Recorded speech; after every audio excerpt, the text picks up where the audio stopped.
महाराज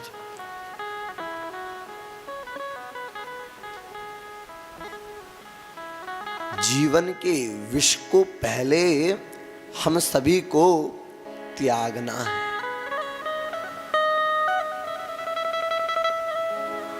मनुष्य जब मां के गर्भ में रहता है और गर्भ की उस पीड़ा को महाराज सहन करता है तो भगवान से केवल एक ही बात कहता है कि हे प्रभु, हे परमात्मा, हे ठाकुर, कैसे भी करके इस पीड़ा से मुक्त कर दे, जीवन भर केवल तेरा भजन करूंगा,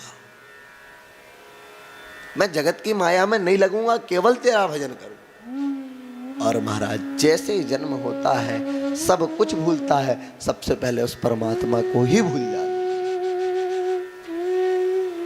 यही अंतर है। श्री सुखदेव जी महाराज ने कैसे भगवान को प्राप्त कर लिया। महाराज पैदा होते ही प्रव्रजंतम अनुपेतम अपेत कृत्यम द्वैपायनो विरह कातर आजुहाव।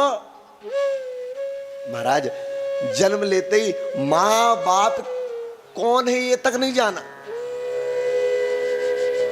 हम आप जैसे तो महाराज जन्म लेते ही किसी ना किसी के आश्रित हो जाते हैं। आश्रित आयु है एक जन्म का समय और महाराज एक है वृद्धावस्था। जन्म के समय भी हम किसी के आश्रित हैं और वृद्धावस्था के समय भी हम किसी ना किसी के आश्रित हो ही जाते हैं कहीं ना कहीं।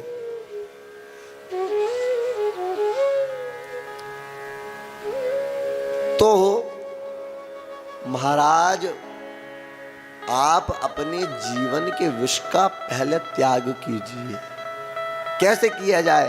बोले काम को त्यागिए, क्रोध को त्यागिए, लोभ को त्यागिए, मद अभिमान का त्याग कीजिए, ईर्ष्या मात्सर्य भाव को जीवन से समाप्त कीजिए। लेकिन ये हमसे हो नहीं पाता है। कोई रहता है महाराज अत्यंत कामी व्यक्ति रहता है, उसको क्रोध नहीं आता। कोई इतना क्रोधी रहता है कि उसको काम भाव नहीं है। और कोई इन दोनों से महाराज ये दोनों ही नहीं है तो वो लोभी है। तीसरी समस्या, कोई लोभी नहीं है तो महाराज चौथा है क्या? मद है, उसके अर्थात अभिमानी है। लोभ नहीं है तो अभिमान है, अभिमान नहीं है तो लोभ है। और ये चारों चीज नहीं है लेकिन पांचवा ये बहुत आवश्यक है, ईर्ष्या। बंधुओं, जीवन यदि किसी व्यक्ति का समाप्त होता है, नष्ट होता है तो ईर्ष्या के कारण होता है। बोलना तो सरल है, चाहे व्यासपीठ से बोले चाहे नीचे बैठकर सुन लें कि भैया ईर्ष्या का समाप्त होना बड़ा मुश्किल काम है। हम आप यहां बैठे हुए हैं महाराज, बगल वाले के घर में यदि कुछ अच्छा आ जाए तो ईर्ष्या हो जाएगी। अरे बोले वो देखो उनके घर में फ्रिज आ गया। अरे अरे अरे अरे मालूम कि नहीं उसने 2 तोला का मंगलसूत्र बनवाया है। हाँ, और यहां देखो, फिर वो बाजू वाले के घर में आ गया तो अपने घर में भी चाहिए ही चाहिए। माताओं में ज्यादा मिलेगा ये भाव देखने में। ईर्ष्या। अरे महाराज आप आपकी दुकान पर बैठे हुए हो, बाजू वाले की दुकान ज्यादा चल रही है, उसमें भी परेशानी आपको है।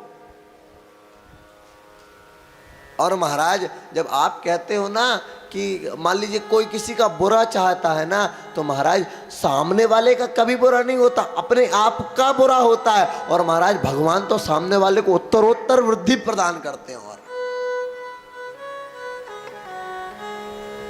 एक ट्रक में मैंने पढ़ा था, जलने वाले को जलने दो, जलाना हमारा काम है। तो ऐसे ऐसे तो महापुरुष है। द्वेष का भाव भी नहीं होना चाहिए हमारे भीतर।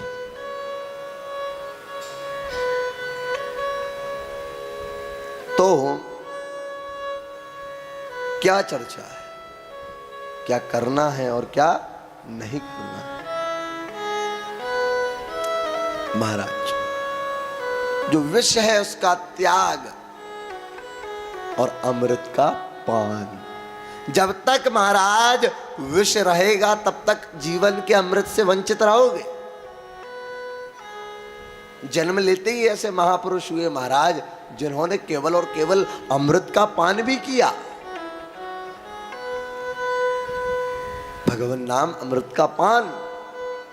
कई ऐसे दिव्य महापुरुष हुए, और जिस भूमि पर आप बैठे हुए श्री सुखदेव जी महाराज जन्म लेते ही केवल और केवल भगवान के विरह में महाराज माँ बाप का मुख नहीं देखा और सीधे वन की ओर चल पड़े।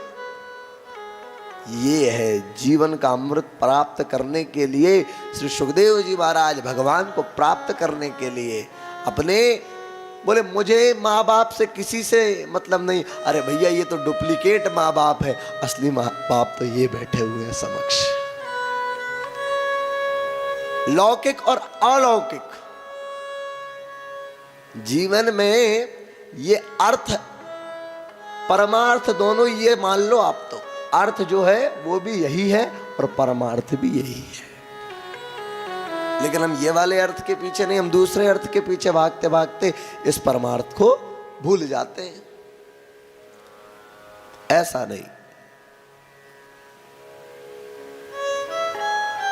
जीवन यदि दिया गया है, जीवन है अनमोल यार, कुछ ऐसा कर जा, पाकर गुरु से ज्ञान इस भवसागर से तर जा।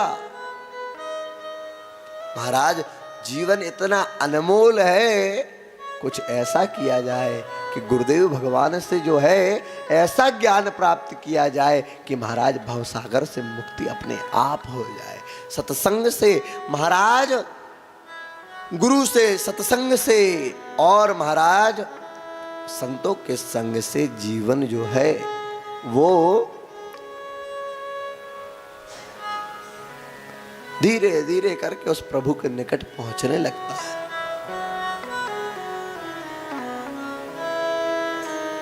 तो महाराज अमृत का पान, भगवान के नाम का अमृत बंधुओं, ये वही अमृत है जिसका पान महाराज चैतन्य महाप्रभु ने किया,